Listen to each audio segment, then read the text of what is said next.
ہے وہ رحمت کا دریا ہمارا نبی۔ آپ کو فخر سے کہنا چاہیے ہے وہ رحمت کا دریا، اونچی بولے ہے وہ رحمت کا دریا۔ آپ سے پوچھا جائے کتنے انبیاء کرام، آپ کہتے ہیں کم و بیش کا لفظ استعمال کرتے ہیں۔ میرے امام نے بھی یہی کہا، کیا خبر کتنے تارے کھلے چھپ گئے پر نہ ڈوبے نہ ڈوبا۔ حکومتیں کہتی ہیں میرے سپورٹ میں رہو، میری پارٹی کا جھنڈا اپنے گھروں میں لگاؤ، گاڑیوں میں دکانوں میں لگاؤ، تمہیں ہم سڑکوں کی ٹھیکیداری وغیرہ وغیرہ دیں گے، تم کامیاب رہو گے۔ میرا امام کہتا ہے بریلی شریف کا تاجدار یہ تمہیں کیا دیں گے، یہ خود میرے نبی سے ادھار مانگتے ہیں۔ کیا کھلی اڑائی ہے میرے امام نے، فرماتے ہیں کون دیتا ہے دینے کو منہ چاہیے، دینے والا ہے سچا۔ جب ایک شخص کی دوسرے شخص سے کمپیرنگ ہوتی ہے نا، تقابل ہوتا ہے، موازنہ کیا جاتا ہے، تو ایک کو نیچے لایا جاتا ہے ایک کو اوپر۔ فلاں ڈاکٹر کی اوقات کیا ہے، فلاں جج کی اوقات کیا ہے، ایک کو نیچے گرا دیا جاتا ہے ایک کو اوپر رکھا جاتا ہے۔ لیکن جب میرے بریلی کے تاجدار نے کمپیرنگ کی، تقابل کیا، موازنہ کیا، تو کسی نبی کی شان میں ذرہ برابر نقص بھی دیکھنے کو نہ ملا۔ آپ فرماتے ہیں سارے اونچوں میں اونچا سمجھیے ہے اس اونچے سے اونچا۔ یہ حضور صلی اللہ علیہ وسلم کی صفت ہے، خوبیاں ہیں، جسے آپ اپنی زبان میں کوالٹیز کہتے ہیں۔ یہ حضور کی خوبیاں ہیں، سمجھ رہے ہیں، بڑے حسین ہیں، بڑے جمیل ہیں، سب سے اچھے ہیں، رسولوں کے سردار ہیں، سب سے آخر میں نبیوں کے سردار بن کے آئے۔ میرا امام انکساری کے طور پر ترابی صفت لیے ہوئے کہتا ہے میں گنہگار ہوں۔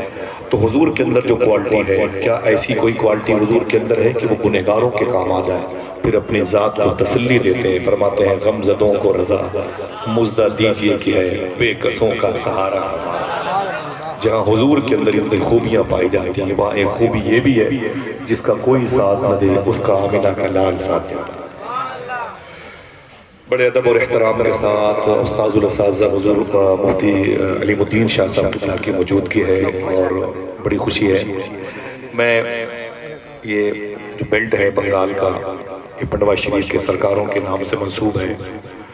مجھے بڑی خوشی ہوتی ہے کلکتہ اور ہاوڑہ شہر میں جو بڑے بڑے بزرگان دین ہیں ان کے توسل سے میں بہت کم آ پاتا ہوں، پورے سال میں کبھی 2-4 مرتبے لوگ دعوتیں دیتے ہیں جارو کشی کی، لیکن یہ شرف میرے حصے میں نہیں آنے پاتا۔ میں ایسے ہی کہیں دور کسی نہا خانے میں بیٹھ کے تھوڑی دیر باتیں کر کے اپنی رات کو صبح کے دامن میں پیوست کر دیتا ہوں۔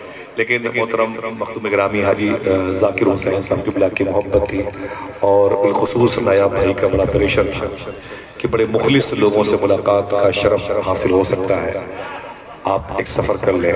تو پھر میں نے سر خم کر کے آپ سب کی سماعتوں کی دہلیز پر اپنی آمد کا چراغ روشن کیا۔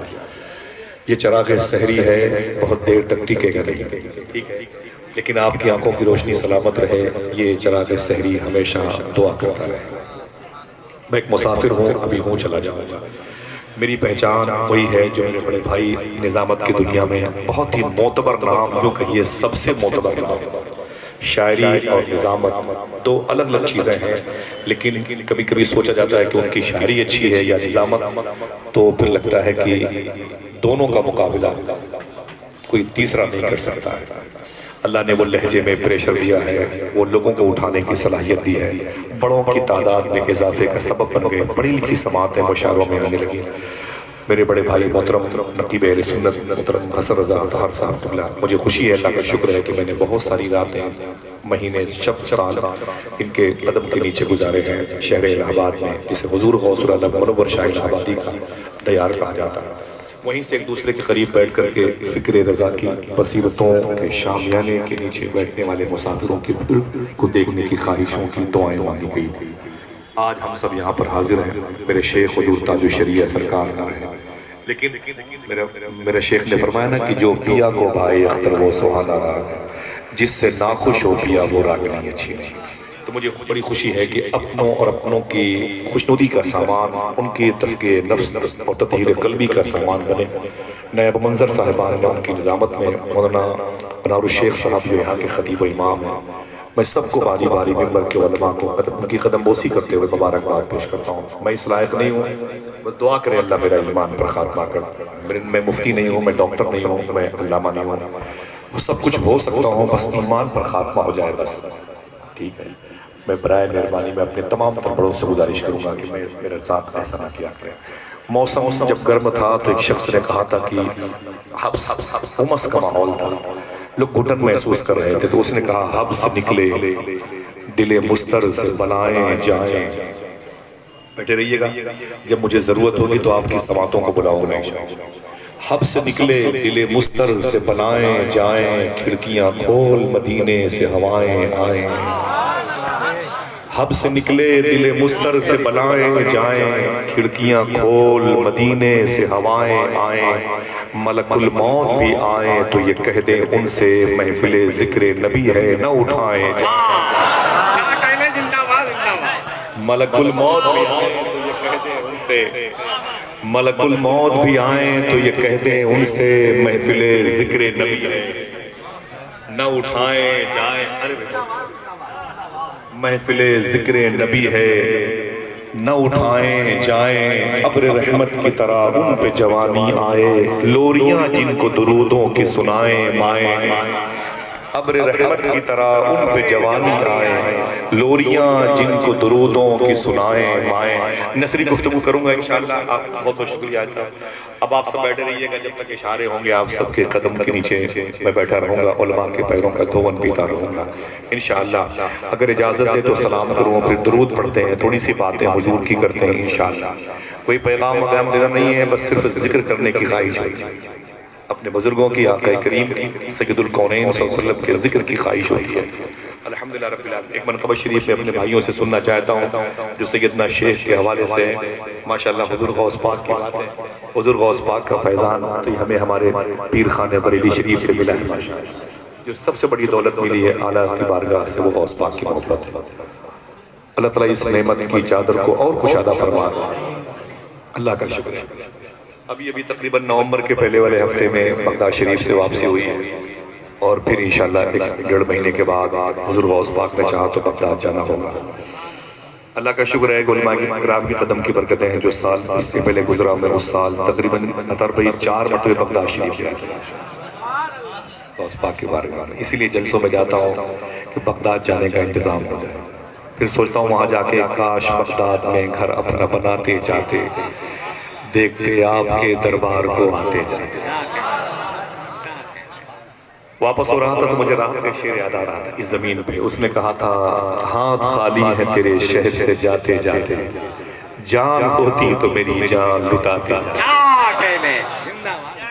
دعا کریں انشاءاللہ. میرے علماء نے کہا کہ غوث پاک کی باتیں کیجیے گا، انشاءاللہ کروں گا کسی نہ کسی موقع پر. بس آپ بیٹھے رہیے گا انشاءاللہ محبت اور احترام کے ساتھ. تھوڑی سی باتیں سماعت کر لیں.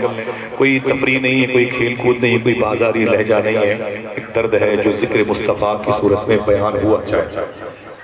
ٹھیک ہے، میں سلام کرتا ہوں، میرے سلام کا جواب دیں. السلام علیکم ورحمۃ اللہ وبرکاتہ.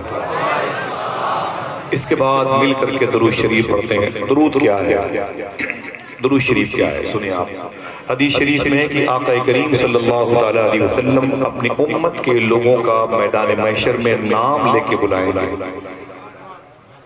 یعنی آپ کا انشاءاللہ اپنی امت کے لوگوں کا حضور نام لے کے بلائیں گے. اے فلاں ادھر آ، اے فلاں ادھر آ. تو بتایا جاتا ہے کہ جب وہ حضور اسے بلائیں گے تو وہ حضور کے پاس جائے گا اور کہے گا آقا آپ مجھے پہچانتے ہیں، آپ میرا نام جانتے ہیں؟ تو حضور فرمائیں گے ہاں میں تیرا نام جانتا ہوں. تو وہ کہے گا آقا آپ تو 1400 سال پہلے آئے تھے اور میں 1400 سال کے بعد بنگال کی زمین پر آیا تھا، آپ میرا نام کیسے جانتے ہیں؟ تو حضور مسکرا کے فرمائیں گے جب تو اپنے گھر میں، شہر میں، مجلسوں میں میرے نام پر درود پڑھتا تھا تو وہ درود جب فرشتے لے کے آتے تھے تو تیرا نام بھی ساتھ میں چلا. اللہ اکبر اللہ. یہ درود کی برکت ہے جو تمہیں حضوری کے آداب سکھاتی ہے. آپ درود پڑھ کے اپنی بیوی اپنے بچوں کی نگاہ سے چھپ سکتے ہیں لیکن صاحب درود کی نگاہ سے نہیں چھپ سکتے. واصف علی واصف سے پوچھا گیا درود پڑھنے کی شرط کیا ہے؟ سنیے گا توجہ سے. جس کا جہاں دل نہ لگے دل چھوڑ کے چلا جائے. ٹھیک ہے، پوچھا گیا کہ درود پڑھنے کی شرط کیا ہے؟ دیکھیں تو واصف علی واصف فرماتے ہیں درود پڑھنے کی ایک شرط ہے. کتنی؟ کوئی ایک آدمی بولے. ایک شرط ہے۔ پوچھا گیا وہ ایک شرط کون سی ہے؟ تو واصف علی واصف فرماتے ہیں درود پڑھنے کی جو ایک شرط ہے وہ یہ ہے کہ درود پڑھنے والا اور جس پر درود پڑھا جائے دونوں کا زمانہ ایک ہونا چاہیے۔ سمجھ رہے ہیں؟ یہ شرط۔ میں نے آپ سے سلام کیا، میں بھی تھا اور آپ بھی تھے، دونوں تھے کہ نہیں؟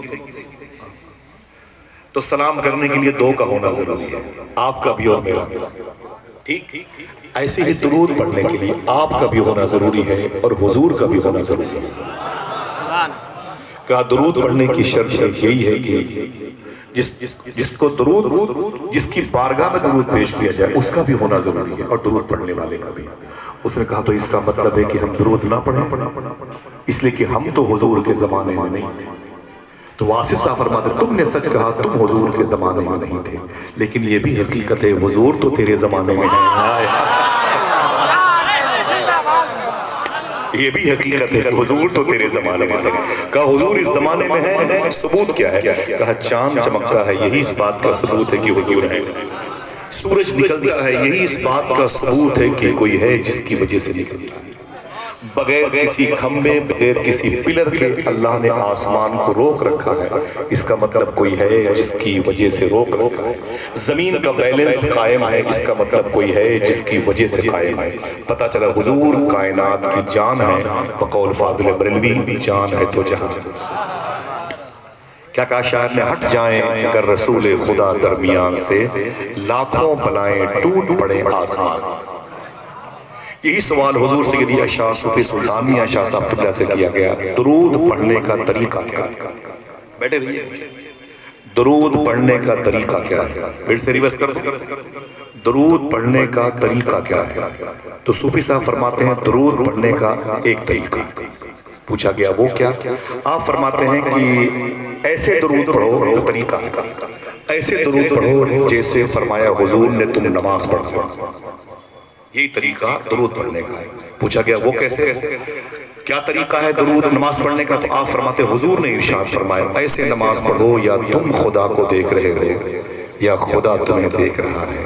پھر فرماتے ہیں ایسے ہی درود پڑھو یا تم نبی کو دیکھ رہے ہو یا نبی تمہیں دیکھ رہا ہے۔ حاضر باش ہونے کی نشانیاں ہیں۔ تمہارے شہر سے جو مدینے کا ڈسٹنس فاصلہ ہے 3,500-4,000 کلومیٹر کا، یہ درود ختم کر دیتا ہے۔ تمہاری غربت، تمہاری مفلسی کا مذاق اڑانے والوں کی آنکھوں کی روشنی چلی جاتی ہے اور تمہاری آنکھوں میں اضافہ ہوتا ہے درود پڑھ کر۔ بچیاں جن کی شادی نہیں ہوتی، اچھے رشتوں کے منتظر ہوتی ہیں، درود پڑھ کر کے عرش اعظم پہ معراج کی رات سیر کرنے والے نبیوں کے سردار، رسولوں کے سردار، وہ سرور کشور رسالت جو عرش پر جلوہ گر ہوئے تھے، عرش اعظم کے دولہا کی محبت بھری نگاہوں کی دسترس پر وہ مقید ہو جاتی ہے۔ یہ درود کا کمال ہے۔ اب ہو کہیں بھی درود پڑھ کے حضور کی بارگاہ میں جا سکتے ہیں، آقا کریم کی بارگاہ میں حاضر ہو سکتے ہیں۔ اب ایک بات سنیں، اس کے ثبوت کے طور پر بیٹھے رہیے بھائی جان، ایک منٹ بیٹھے بچے خاموش ہیں، ٹھیک؟ اب درود کا کمال دیکھیں۔ یہ باتیں میں نے بتائی حدیث شریف کی، واصف صاحب کی اور صوفی صاحب کی۔ درود اگر کسی نے اپنے گھر میں پڑھا تو پھر اس کا رزلٹ کیا ملا؟ ایک عاشق ہے، غریب ہے، اس کا کاروبار بہت چھوٹا سا ہے، کپڑوں کا کاروبار کرتا ہے، چھوٹا سا کاروبار کپڑے کا، لیکن اس کے اندر ایک صفت ہے، خوبی ہے، وہ کیا؟ جب وہ کپڑا اپنے سر پہ گٹھر لے کے چلتا تھا تو درود پڑھتے ہوئے جاتا ہے۔ کوئی پوچھتا کیا بیچتے ہو تو پہلے درود پڑھتا تھا، پھر بتاتا تھا کہ کپڑے بیچتے ہیں۔ قیمت کتنی ہے تو درود پڑھ کے اس کی قیمت بتاتا تھا۔ جب پیسوں کا لین دین ہوتا درود پڑھ کے ہوتا، کپڑے کو طے کرتا سمیٹتا تو درود پڑھ کر کے واپس گھر آتا تو درود پڑھتے واپس آتا۔ سونے سے پہلے بستر پر حضور کو یاد کر کے سوتا تھا، درود پڑھ کے سوتا تھا۔ اٹھنے کے بعد وضو کر کے حضور پر درود پڑھتا تھا۔ ایسے ہی ماہوں سال مہینے شب گزرتے رہے۔ وہ کہتا ہے کہ ایک دن میں اپنے گھر میں سو رہا تھا، درود پڑھ کے سویا تو میرے خواب میں حضور تشریف لائے۔ ذرا صرف اتنا مجھے بتا دیں کہ حضور آ سکتے ہیں کہ نہیں؟ جس کا عقیدہ ہے ذرا زور سے بولے، آ سکتے ہیں کہ نہیں؟ آ سکتے ہیں؟ تبھی تو آپ نے دعا مانگی ہے، سنا ہے آپ ہر عاشق کے گھر تشریف لاتے ہیں، میرے گھر میں بھی ہو جائے چراغا اونچی بولے میرے بھی گھر میں ہو جائے چراغا یا رسول اللہ، لیکن افسوس یہ ہے کہ ہم موبائل کے سہارے سے سوتے ہیں۔ رات کے 1 بجے بیوی کے کمرے سے، بہو کے کمرے سے، بیٹے کے کمرے سے، بیٹیوں کے کمرے سے گانے بجانے کی آواز آتی ہے۔ باپ نے مسجد میں دعا مانگی ہے، سنا ہے آپ ہر عاشق کے گھر تشریف لاتے ہیں۔ میرے بھی گھر میں ہو جائے چراغا یا رسول اللہ، حضور اپنی امت کے گھروں میں آنا چاہتے ہیں لیکن دروازے ہم نے خود بند کر رکھے۔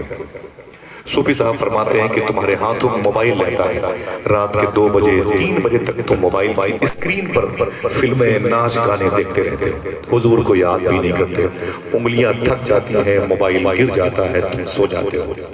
صوفی صاحب کہتے ہیں تم تو سو جاتے ہو لیکن رات بھر مدینے والے آقا تیرے درود کا انتظار کرتے رہتے۔ سمجھ رہے ہیں آپ؟ وہ کہتا ہے کہ میرے خواب میں حضور تشریف لائے، ذرا محبت سے کہہ دیں سبحان اللہ۔ بغیر دیکھے درود پڑھتا تھا، اب تو دیکھ لیا تو خاموش کیسے رہتے؟ کہتا ہے اب دیکھا تو حضور کو تو درود یاد آیا، حضور کی پیشانی دیکھی، حضور کے لب دیکھے، حضور کے رخسار دیکھے، حضور کا ذقن مبارک، حضور کی چشم نور دیکھی، سماعت نور دیکھی، زلف اختر دیکھی، سبحان اللہ۔ تیرا حسن میری نگاہ میں بخدا خدا کی کتاب ہے، تیری بندگی تو الگ رہی، تجھے دیکھنا بھی ثواب ہے۔ وہ کہتا ہے حضور کو دیکھا تو میں دنگ رہ گیا، میں درود پڑھنے لگا۔ جب میں نے درود پڑھنا شروع کیا تو حضور نے کیا کیا، دیکھنا کتنے لوگ سبحان اللہ کہتے ہیں۔ وہ کہتا ہے حضور نے اپنے دونوں ہاتھوں کو آگے بڑھایا، مبارک ہاتھوں آگے بڑھا کر کے میرے بازوؤں کو پکڑا اور پکڑ کے اپنی طرف کھینچتے ہوئے حضور نے ارشاد فرمایا اے میرے عاشق، میں تیرے ان ہونٹوں کو چومنا چاہتا ہوں جن ہونٹوں سے تو مجھ پہ درود پڑھا کرتا ہے۔ دوستو یہ عمر شریف کے ڈرامے نہیں ہیں کہ آپ کی تفریح تباہ کا کوئی اس میں سامان ہوگا، لیکن قلبی واردات کو منقلب کرنے کے لیے باتیں ہیں، نہیں سمجھ میں آئیں گی، پھر بھی آپ کو اس کا ذکر لذتیں عطا کرے گا، آپ کو مٹھاس کا احساس ہے، سمجھ رہے ہیں؟ نہیں سمجھ میں آئے گی پھر بھی بیٹھے رہیے گا تھوڑی دیر کے لیے۔ حضور نے کیا فرمایا؟ میں تیرے ان ہونٹوں کو چومنا چاہتا ہوں جن ہونٹوں سے تو مجھ پر درود پڑتا ہے۔ وہ کہتا ہے میں کانپنے لگا، میں نے کہا نا حضور، میرے ہونٹ بڑے گندے ہیں، میرے ہونٹ ناپاک ہیں اور آپ کے نوری ہونٹ ہیں، آپ کے کافوری ہونٹ ہیں۔ اگر کبھی حضور کا کرم ہو جائے، حضور نظر آ جائے تو پھر اعلیٰ حضرت سے اجازت لے کے یہ کہہ دینا پتلی پتلی گلے قدس کی پتیاں ان لبوں کی نزاکت دلا۔ وہ کہتا ہے کہ حضور کو دیکھا تو میں کانپنے لگا، میں نے کہا نا حضور میرے ہونٹوں کو نہ چومیں، میرے آقا فرماتے نہیں میں تیرے ہونٹوں کو چومنا چاہتا ہوں۔ وہ کہتا ہے میں کانپنے لگا، میں نے کہا جبریل کو جگانا ہوا تو انہوں نے اپنی پیشانی آپ کے تلوے سے مس کی تھی، آپ کا اتنا بڑا مرتبہ ہے، میرے گناہگار ہونٹوں کو آپ نہ چومیں۔ حضور فرماتے نا میں تیرے ہونٹوں کو چوموں گا۔ وہ کہتا ہے مجھے لگا کہ اب بس حضور کے دونوں ہونٹ میرے ہونٹ سے لگ جائے، مجھے لگا اب حضور میرے ہونٹوں کو چوم لیں گے، تو میں نے اپنا چہرہ گھما لیا۔ جب میں نے اپنا چہرہ گھما لیا تو حضور کے دونوں ہونٹ میرے گال پہ چپک گئے۔ جب گال پہ چپک گئے تو ٹھنڈک محسوس ہوئی، جب ٹھنڈک محسوس ہوئی تو میری نیند کھل گئی، نیند سے بیدار ہو گیا، جاگا۔ حضور خواب میں تھے، جاگا تو میں نے کیا دیکھا، میری جھونپڑی مہک رہی ہے۔ آپ جب خوشبودار سن کے ہو سکتے ہیں تو وہ خوشبودار دیکھ کے کیوں نہیں ہو سکتے؟ سمجھ رہے ہیں؟ وہ کہتا ہے میری جھونپڑی خوشبودار تھی، میں نے شکر کے سجدے کیے۔ نماز فجر کے بعد جب میں آگے بڑھانا تو گلی میں میرے محلے کے لوگوں نے دوڑا کے پکڑا، بولے ٹھہرنا بھائی ٹھہرنا۔ میں نے کہا کیا بات ہے؟ لوگوں نے کہا ذرا یہ بتا، غریب انسان تیرے گھر میں کھانے کے لیے روٹیاں نہیں ہیں، پہننے کے لیے کپڑے نہیں ہیں، رہنے کے لیے مکان نہیں ہے، اتنا قیمتی عطر تو نے کہاں سے لگا لیا؟ اس نے کہا میں نے کوئی عطر نہیں لگایا۔ کہا پھر یہ جو خوشبو تیرے بدن سے آ رہی ہے، اس میں رو کے کہا جو خوشبو میرے بدن سے آ رہی ہے یہ میرے بدن کی خوشبو نہیں ہے، تو حضور کے بدن کی خوشبو میرے بدن سے آ رہی ہے۔ کہا تجھے کیسے مل گئی؟ کہا درود پڑھنے کی وجہ سے۔ کیا دقت ہوتی ہے آپ کو درود پڑھنے میں؟ کیا بگاڑا ہے آپ کا کسی نے؟ کیا بگاڑا ہے؟ صوفیہ نے جب درود کے فضائل بیان کیے، سب کچھ کرتے وضور کو یاد نہیں کرتے ہو، قبر کے چراغ کا انتظام نہیں کرتے، میدان محشر کی رسوائیوں کے بیچ میں آپ کو عزت دینے والا کون ہے؟ وہی آمینہ کا لال۔